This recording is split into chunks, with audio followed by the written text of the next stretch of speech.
clauses, and also in this video we are going to discuss how we have to identify adjective, adverb and noun clauses. इनको कैसे पहचान में करना है हमें एक सेंटेंस के अंदर, so हम ये डिस्कस करेंगे इसमें। पहला फर्क जो सबसे मेन है वो डिफरेंस है फ्रेज और क्लॉज में। जैसे कि पिछले वीडियो में भी मैंने ये डिस्कस किया था कि क्लॉजेस क्या होते हैं, फ्रेजेस क्या होते हैं और सेंटेंसेस क्या होते हैं। सेंटेंस हमारा एक नॉर्मल ग्रुप ऑफ वर्ड्स होता है जिसका मीनिंग बनता होता है, ठीक है। जबकि क्लॉज जो होता है हमारा वो ऐसा होता है जिसमें कि ग्रुप होता है रिलेटेड वर्ड्स का, जिसमें कोई सब्जेक्ट हो और वर्ब हो, यानी कि एक पर्टिकुलर ग्रुप ऑफ वर्ड्स एक दूसरे ग्रुप ऑफ वर्ड से रिलेट किया जा रहा है, यानी कि सेंटेंस में कुछ एडिशनल बताया जा रहा है, कुछ और इंफॉर्मेशन बताई जा रही है। और ये जो क्लॉज है ये फ्रेज से डिफरेंस है, क्योंकि in that a phrase does not include a subject and a verb relationship. Phrase में कोई भी सब्जेक्ट वर्ब रिलेशनशिप नहीं होती, क्योंकि फ्रेज ऐसे वर्ड्स होते हैं जिनका अपना एक मीनिंग होता है। जैसे हमने बहुत सिंपल फ्रेजेस किए थे, in the evening, by bus, okay. So all are these phrases. फिर उसमें कुछ प्रीपोजिशनल फ्रेजेस रहते हैं, कुछ वर्बल फ्रेजेस रहते हैं। ये सब मैंने पिछले वीडियो में डिस्कस किया था, आप उसको जाकर के एक बार डिटेल में दोबारा से देखोगे, आपको एकदम कंसेप्ट क्लियर हो जाएगा सेंटेंस, फ्रेज और क्लॉज का। तो फ्रेज और क्लॉज का डिफरेंट ये है कि फ्रेज को अगर आप अलग कर दोगे सेंटेंस में से तो उसका अपना मीनिंग तो होगा, बट वो एक क्लियर मीनिंग कन्वे नहीं कर पाएगा। वेयरएज क्लॉज का अपना ही सब्जेक्ट और वर्ब है तो वो एक मीनिंग कन्वे जरूर करता है। नाउ क्लॉजेस भी दो टाइप के हो जाते हैं, एक इंडिपेंडेंट होते हैं और एक डिपेंडेंट होते हैं। पहले इंडिपेंडेंट की बात करें तो clause that can stand by itself and still make sense. Clause होता क्या है, किसी एक सेंटेंस में जोड़ा गया पार्ट, एडिशनल इंफॉर्मेशन। अब इंडिपेंडेंट क्लॉज वो क्लॉज होते हैं जो कि एडिशनल इंफॉर्मेशन तो दे रहा है, बट अगर आप उसको अलग करोगे तो भी उसका मीनिंग रहेगा, ठीक है। जैसे कि यहाँ पे देखो आप, सिंपल सेंटेंस क्या है, Jerry wants to be the quarterback this week, okay. Jerry wants to be the quarterback this week but Jimmy thinks he will be, ठीक है। This is a compound sentence and this involves an independent clause. whereas if you look at the next one, आप अगला देखो, independent में ही कुछ special functions क्या होते हैं, आमतौर पे ये कॉमा या किसी कंजंक्शन के थ्रू जुड़ा हुआ होता है, ठीक है। चाहे वो कंजंक्शन कोऑर्डिनेटिंग हो या सब कोऑर्डिनेटिंग हो, दोनों ही तरह के कंजंक्शन से जुड़ा होता है या सेमीकोलन से जुड़ा होता है। और कभी कभी सेमीकोलन के साथ कोई कंजक्टिव वर्ब भी होती है, जैसे कि as a result, moreover, nevertheless. Linkers वाला चैप्टर है, आगे आएगा आपको सेकेंड टर्म में, we will cover all these linkers there. और आपने पढ़ भी रखे हैं पहले डिफरेंट आर्टिकल्स या रीडिंग पैसेजेस जो आप पढ़ते हैं, स्टोरीज जो आप पढ़ते हैं लिटरेचर में, उन सब में है। और इंडिपेंडेंट क्लॉज जो है आमतौर पे they are often not connected by punctuation at all but are separated by a period, ठीक है। कोई ना कोई पीरियड दे करके इनको सेपरेट किया जाता है, यानी कि सेंटेंस में एक क्लॉज जहाँ पे आ रहा है इंडिपेंडेंट क्लॉज, उसको सेपरेट किया जा रहा होगा। सेपरेट किया जा रहा है मतलब पॉज है वहां पे, मतलब दो अलग अलग चीजों की बात हो रही है, okay. Now before I discuss the next one,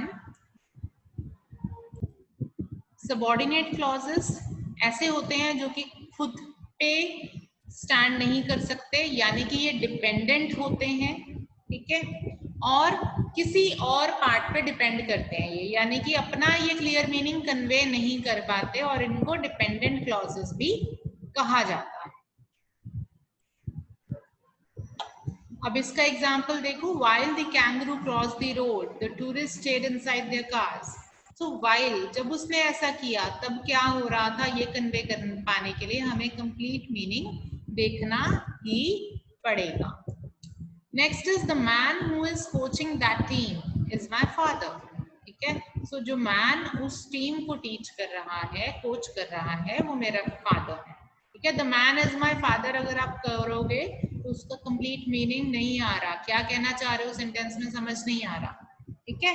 likewise the last one, okay, if you are reading it, what the team needs now is championship, okay, so इन सब में क्या है, सबऑर्डिनेटिंग कंजंक्शंस यूज हो रहे हैं, हु, व्हाइल, व्हाट, इनका conjunction के तौर पे यूज किया जा रहा है क्वेश्चन वर्ड्स का, ठीक है, हु व्हाट जैसे वर्ड्स का, और ये सबऑर्डिनेटिंग कंजंक्शन के तौर पे यूज हो रहे हैं, दोनों में लिंक प्रोड्यूस कर रहे हैं दोनों पार्ट ऑफ सेंटेंसेस में। सो क्लॉज तो इन्वॉल्व है, यानी कि यहाँ पे सब्जेक्ट और वर्ब है दोनों तरफ अलग अलग, पर एक के बिना दूसरे सेंटेंस का मीनिंग नहीं बनेगा, इसीलिए वो सबऑर्डिनेट या डिपेंडेंट क्लॉज कहलाएगा। ये मेन फर्क है। अब पहले बात करेंगे हम एडजेक्टिव क्लॉज की। एडजेक्टिव क्लॉज क्या है? एडजेक्टिव हमें पता है कि किसी के गुण हम बता रहे हो तो उसे एडजेक्टिव कहा जाता है। ये सारे आमतौर पे सबऑर्डिनेट क्लॉज ही होते हैं। अब आपने पढ़ा ना डिपेंडेंट क्लॉज कौन से, इंडिपेंडेंट कौन से हैं। डिपेंडेंट या सबऑर्डिनेट होते हैं एडजेक्टिव क्लॉज, यानी कि आप एक पार्ट को हटा दोगे तो क्लॉज का मीनिंग नहीं निकल के आएगा। अगर आप उसमें से क्लॉज को अलग करोगे तो उसका मीनिंग नहीं निकल के आएगा, क्योंकि वो मेन पार्ट पे डिपेंडेंट है। ये मॉडिफाई करते हैं नाउन को या प्रोनाउन को। ऑफ कोर्स एडजेक्टिव्स जो है डिस्क्राइब करते हैं पर्सन, प्लेस और थिंग, ठीक है। सो नाउन या प्रोनाउन को मॉडिफाई करते हैं, उनको बढ़ा के बताते हैं, उन्हीं के बारे में बताते हैं, और इनकी शुरुआत एक रिलेटिव प्रोनाउन से होती है। एडजेक्टिव क्लॉज जितने भी शुरू होते हैं relative pronouns, remember we did this in 5th standard. Relative pronouns होते हैं जो प्रोनाउंस रिलेट करते हैं, सो उन्हीं से शुरू होते हैं। If you look at these examples you would understand men who are in the cooking contest should know how to make chili. Okay, so what is it related to? Men who are in the cooking contest. अब क्या है, उससे relate कर रहा है ये, किससे, noun से, और उसके बारे में कुछ एडजेक्टिवल बात बता रहा है, कोई विशेषण बता रहा है, तो ये एडजेक्टिव क्लॉज होगा हमारा। Next is biology is the course that my uncle teachers. Okay, biology वो कोर्स है, okay? जो मेरे अंकल सिखाते हैं, तो ये एडजेक्टिव है, क्वालिटी बता रहा है, ठीक है, टीच कर पाने की, कुकिंग कॉन्टेस्ट में जाने की, टीच कर पाने की क्या है, कोई एक क्वालिटी है इसमें डिस्कस हो रही है। आपने ये नहीं देखना कि एडजेक्टिव वर्ड यूज हो रहा है कि नहीं हो रहा, एडवर्ब है तो एडवर्ब यूज हो रहा है कि नहीं हो रहा, नाउन है तो नाउन यूज हो रहा है कि नहीं हो रहा। आपने जब इसके बेस्ड क्लॉजेस बनते हैं एडवर्ब, एडजेक्टिव और नाउन के, तो आपने ये चीज देखनी है बच्चे कि वहां पे उस पूरा जो क्लॉज बन रहा है हमारा एडिशनल, उस पूरे क्लॉज में किस तरह की बात हो रही है, किसी गुण को बताया जा रहा है, जिसकी बात हो रही है उसको डिस्क्राइब किया जा रहा है, या उससे जुड़े हुए समय की बात बताई जा रही है। अगर गुण अवगुण बताया जा रहा है तो वो एडजेक्टिव क्लॉज होगा।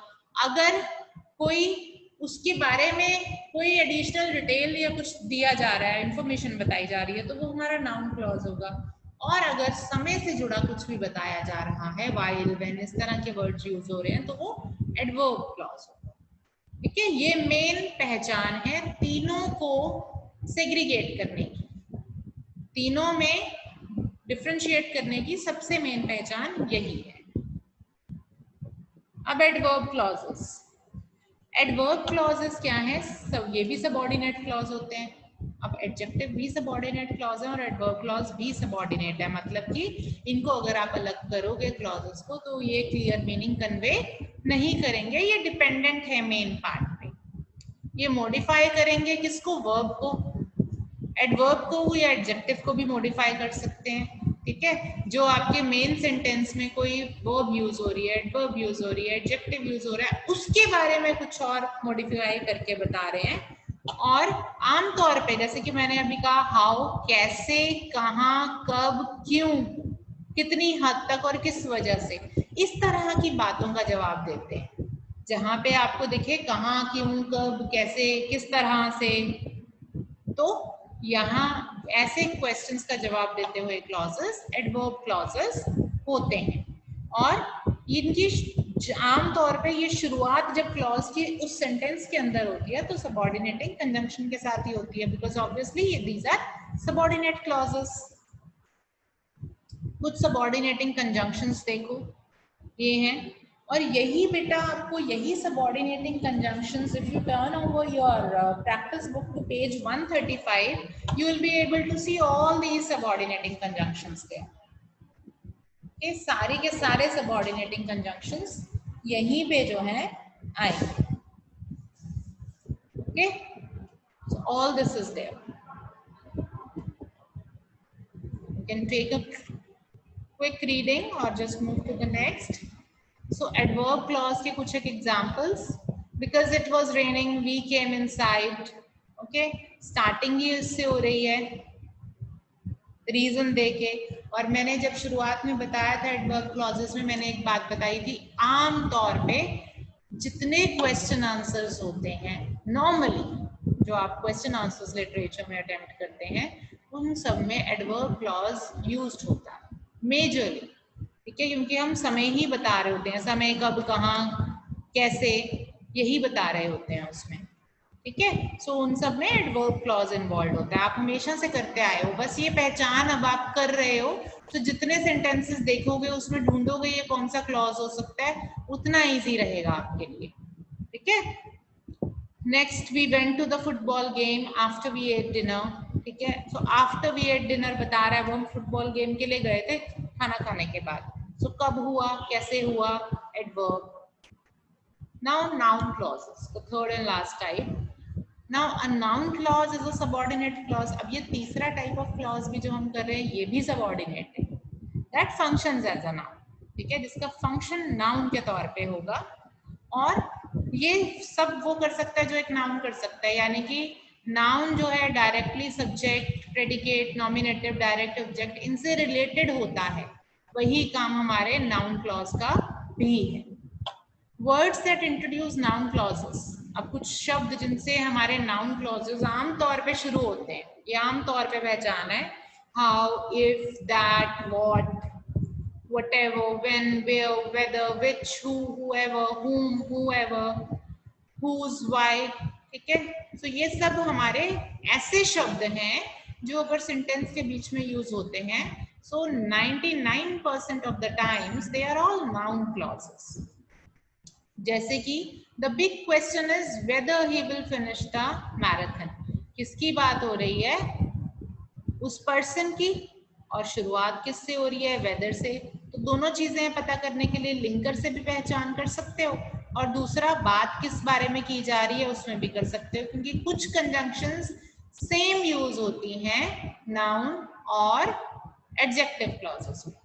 तो आपको फर्क क्या करना है कि क्वालिटी बताई जा रही है या उसके करने की कुछ मेन एबिलिटी बताई जा रही है. ठीक है, everyone knows that Tim runs at least a mile every day.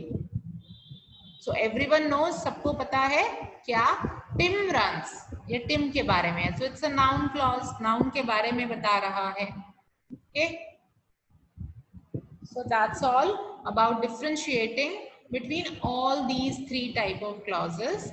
I hope you have understood them well. Still, if there is any query, you can simply type it down here.